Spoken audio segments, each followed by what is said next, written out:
Hello everyone, welcome to Dragon's Hoard. My name is Rebecca and today we will be going over The Umbra King by Jaime Applegate Hunter. If you're new here, welcome to my channel, and if you're returning, welcome back. It's always a pleasure to have you guys here. I'm so excited today to talk about The Umbra King because this does happen to be one of my only 5-star reads of this year. Alright, so as per usual, here on Dragon's Hoard, what we do like to do is go over the cover.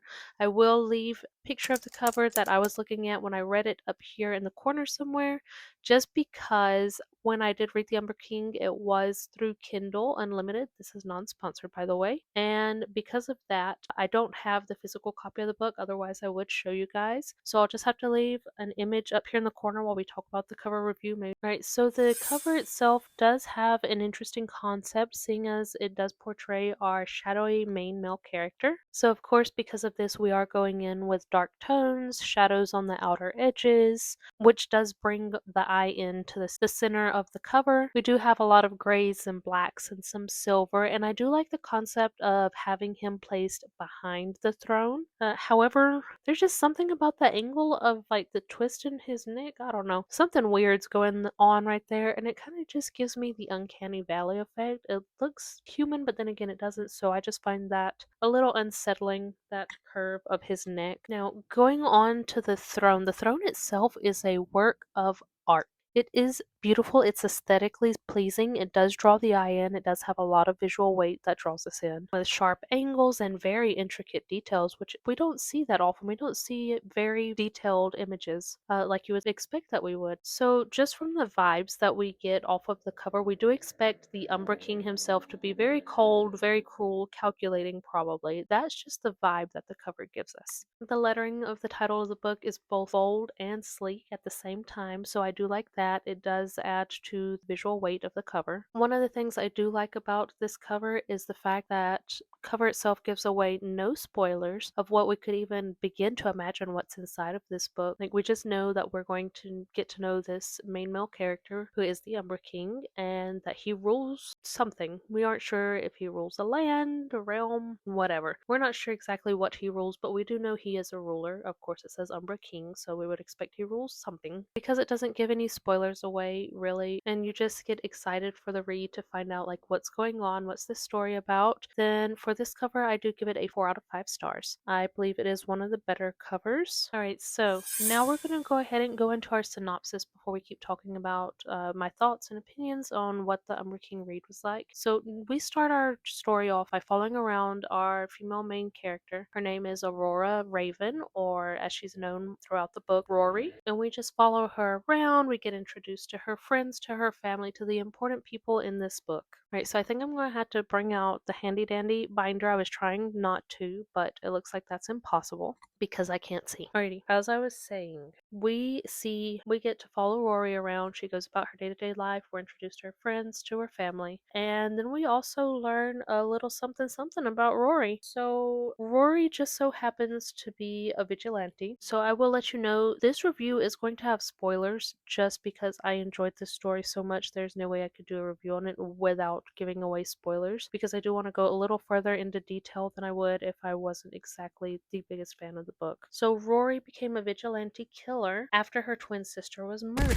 Why was her twin sister murdered? Don't really know. We just know that she was murdered. Before we go any further into this world, though, it does have magic. Rory also has magical abilities, as do pretty much everyone else in this story. Okay, going back to the synopsis. So from the day Rory's sister was murdered, she swears to find and kill her sister's murderer. Now, Rory just so happens to be completely colorblind. The only color that Rory is able to see is the color of other people's souls. So what happens with this ability of Rory's, she will go around and then she will see someone, say they have a blue soul or a yellow soul, they're fine. But there are times when Rory comes across someone that has a black soul. When that happens, Rory knows that her sister's murderer had a black soul. So what she will do is follow them around around and then dispose of them. Yay, good job, Rory. So what happens when somebody has a black soul? When someone in this realm has a black soul, that means there is no redemption for them. There is no way that they can recuperate from what they've done. They will just continue to go on and commit atrocities. So because of this, Rory just consistently goes on and murders all of the black souls that she encounters. Now, for some reason, you would think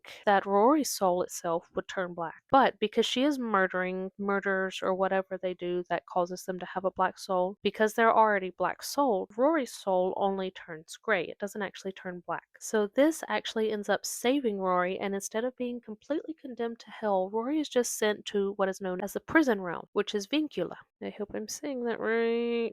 I don't know. I just pronounce things how I feel like would be right. So the interesting thing about the Vincula realm, when prisoners are sent there, their magical abilities and powers are stripped from them, so they no longer have any magic, and their magic somehow powers the normal realm, I guess we could say, which is Eridoka. I want to say Eridoka because that's how I read it the entire time I read the book. So it somehow goes into a system that is what powers Eridoka's technology. So that's interesting. When the prisoners are released from the prison realm, then they're given their magical abilities back, and all of their memories of being in the prison realm are completely wiped. So even though they do meet the Umbra King when they're first sentenced and they arrive in the Vincula realm, when they return to Eridica, everything's gone. They remember nothing. They don't remember their time in the prison realm. They don't remember anybody that they met in the prison realm. They don't remember anything at all related to the prison realm. All of that time that they spend there as their sentence is just gone. Oh, and they also stop aging while in the prison realm. That was interesting. When Rory arrives in the prison realm, she of course meets the Umbra King, and for some reason he becomes infatuated with her. He wants to know more about her because she just decides right off the bat that she is going to hate his guts. She despises the Umbra King. So he just starts finding ways to like cross paths with her, just get all up in her day-to-day life and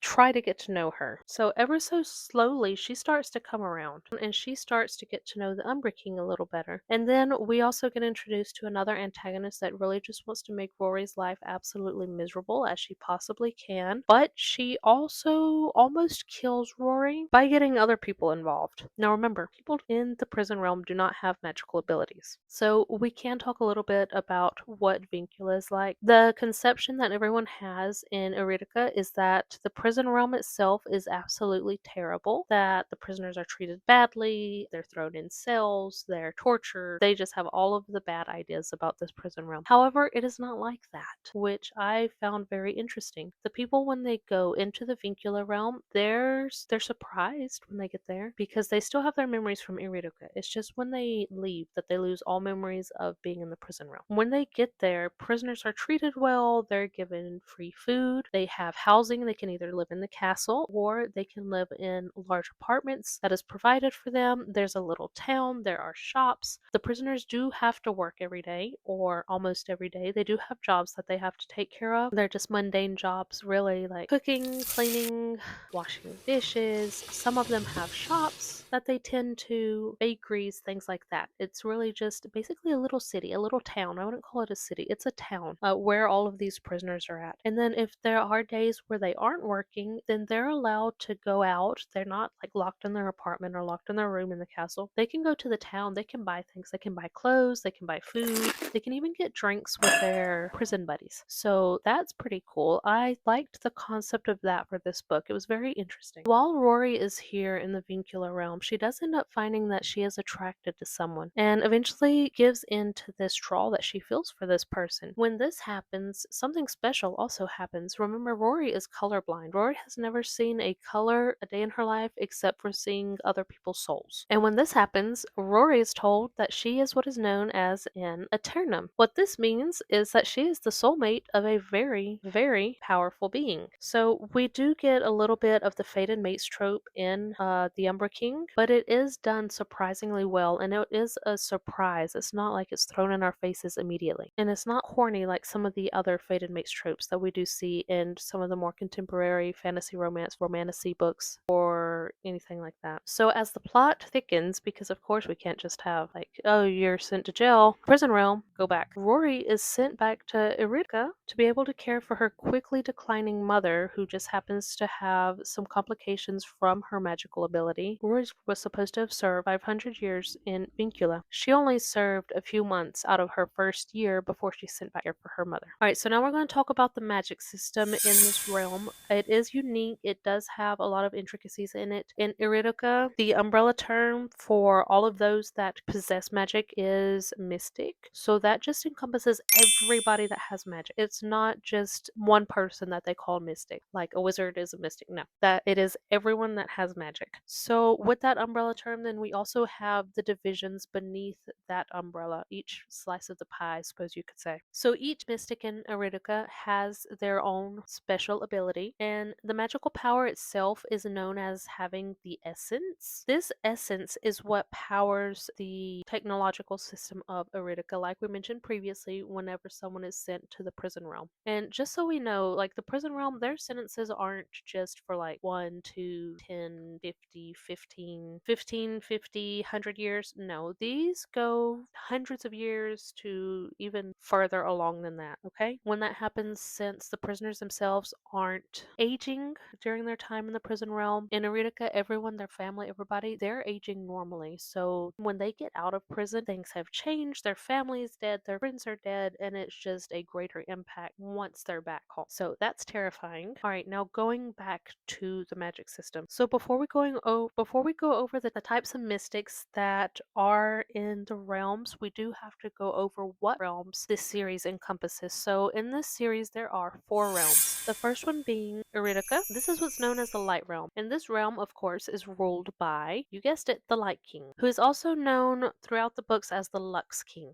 which makes sense. He resides in the Lux Palace, it's in the capital, and just like with Vincula, whenever a mystic enters or exits the capital, their memory of being in the capital is erased. When they enter the capital, they have their memories from beforehand. Whatever goes on, whatever happens within the capital, once they exit the capital, those memories are erased. But if they go back to the capital the next day, then all of those memories from the previous day, they get those memories back. So it is just confusing that you spend your whole day working at the capital and you go home, you have no idea what you did all day, and then you go back to the capital next day and you get all those memories back. And it's just back and forth. That every time you go back to the capital, you get your memories back, but once you leave the capital, then all your memories are erased. So again, terrifying. Okay, so our second realm is Vincula, and as we know, Vincula is the prison realm.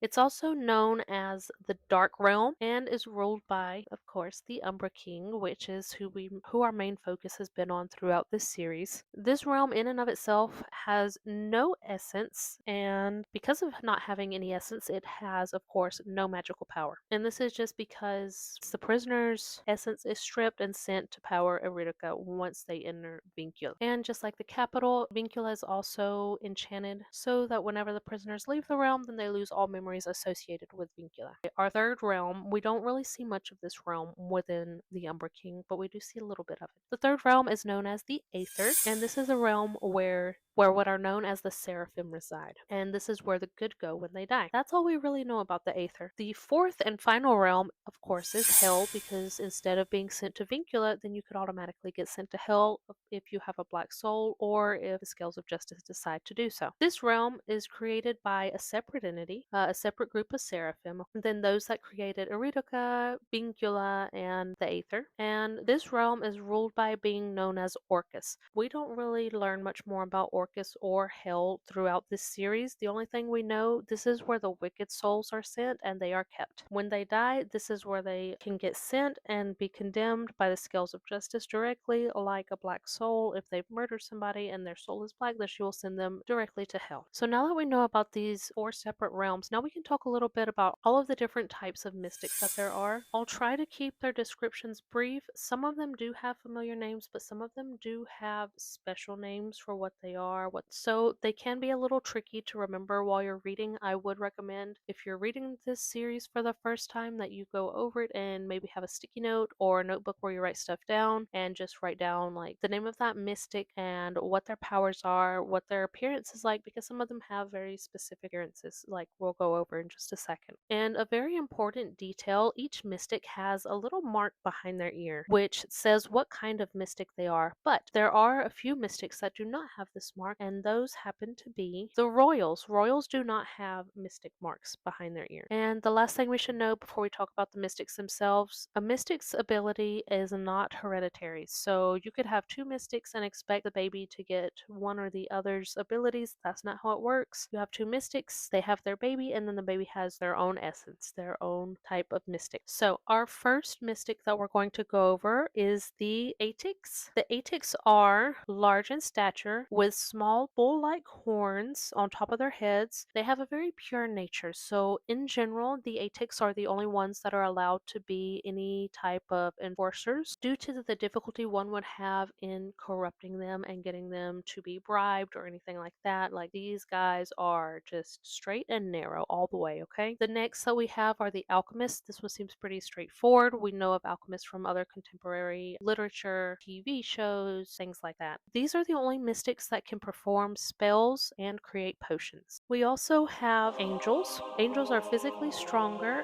than the average mystic. They're fast and they have wings on their back, which is like a dead giveaway, but they can take on a form with no wings or with their wings. They can also shapeshift into an animal. It could be any animal that they choose. They are not just stuck in one type of animal body. They can choose whichever animal they want to shift into, and then they can just roll with it. The next type of mystic that we have are eidolons. I believe that's how you say it. These are basically phantoms, okay? These are our ghosts in this world. They can walk through any non-living object except for iron. We don't really get an explanation why. That's just the rule. Then of course we do have fae. The fae in this realm, they are stronger, they're faster, they're very light and agile, very graceful on their feet. They can see the souls of others, but only through skin-to-skin contact.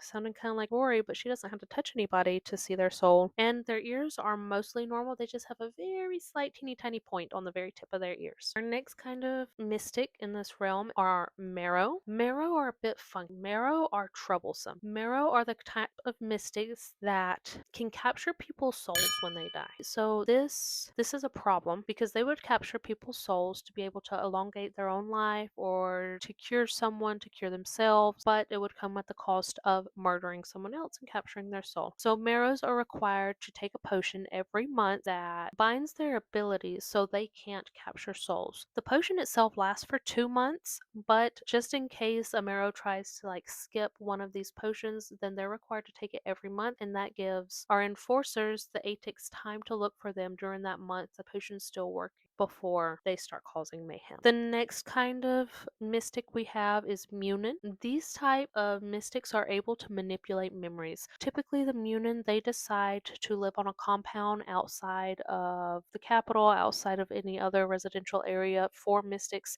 because of this, because they don't want all of the other mystics coming up to them and try and get them to render their services to erase bad memories or manipulate their memories however they want them to be manipulated. Like, this becomes an issue for the Munin. So they just rather live among other Munin, have their families there. Like I said, when a child is born, then their gifts aren't hereditary. Most of the Munin live on this compound to avoid these kinds of problems. Then we do, of course, have shifters. I know we said angels can shift into whatever animal they choose. For shifters themselves, they can only pick one. It's one specific animal. They can't even really pick it. They're just born with it. One specific animal they can shift into. When they shift, the only animalistic qualities they have is the physical body. They don't have any other animalistic qualities. The shifts themselves are fast, and when they shift back to their human form, they still have their clothes on, which is great because that saves a lot of money. Like, could you imagine how much money you would spend if every time you shifted you destroyed your clothes and had to buy more clothes? Holy cow, that's a lot of money. Okay, that's all for shifters. Then we do of course have sibyls. So we have heard of sibyls in Greek mythology. Sibyls are like the oracles. Their abilities manifest later in life because they see the future, like every possible disposable income. Once their abilities are fully manifested,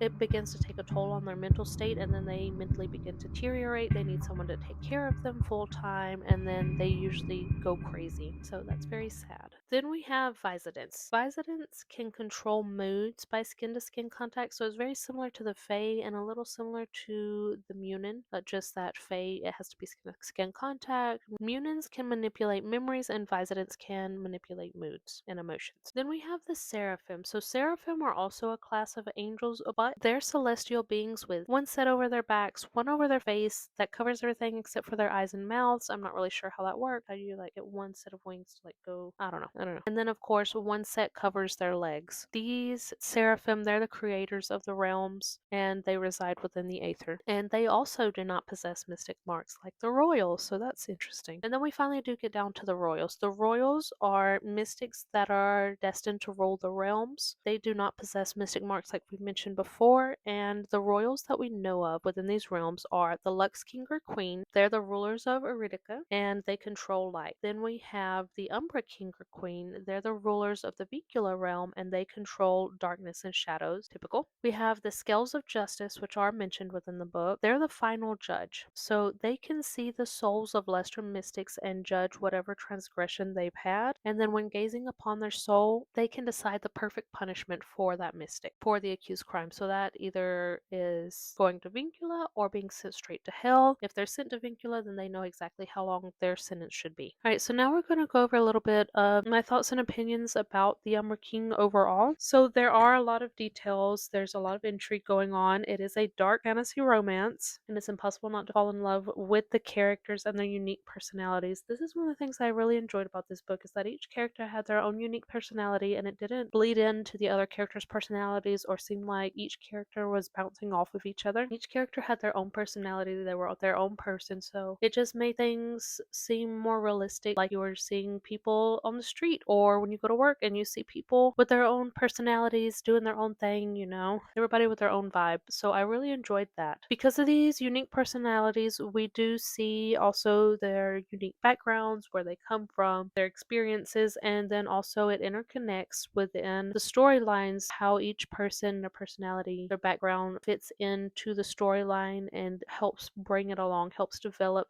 the plot line, even helps with some character development actually. And it really helps us see some of the characters' driving motives for things that they do. Like Rory, we see why she becomes a vigilante murderer, killer, the vigilante killer, but we also see why other people do what they do. Okay, and I thought that was really good. I enjoyed that. This has been one of my best reads this past year, to be honest. Like, I haven't had very many good, I wouldn't say good, I have had good reads, but I haven't had many 5-star reads, and this was one of the only 5-star reads that I've had this year. The suspense is wonderful. We do get plot twists here and there, and then we do have spicy scenes because, like I said, this is a dark fantasy romance. They are well executed, they are well written, so we can see those scenes play out logically, I suppose you could say, but they are also just well written. So it's not like, how did you get an extra arm? Or why are you still sitting? Why are you standing? What's going on here? I believe this is one of the few fantasy books that you'll read and you'll feel like you've actually been pulled into the world. And even though the world is similar to our own, the world building is wonderfully executed. Like, you get just enough details, it explains everything. That is one of the things I really enjoyed. So yes, this for me was a 5-star read, and I do recommend that you pick this up and read it the next chance that you get, to all fantasy readers, especially romantasy readers, and I will be reading the next book. Alright guys, so we've made it to the end of our review today, so if you would, leave a comment down below if you've already read The Umbra King, right, and I will see everyone next time. If you enjoy this content, please hit the like button or subscribe, or even both. Bye!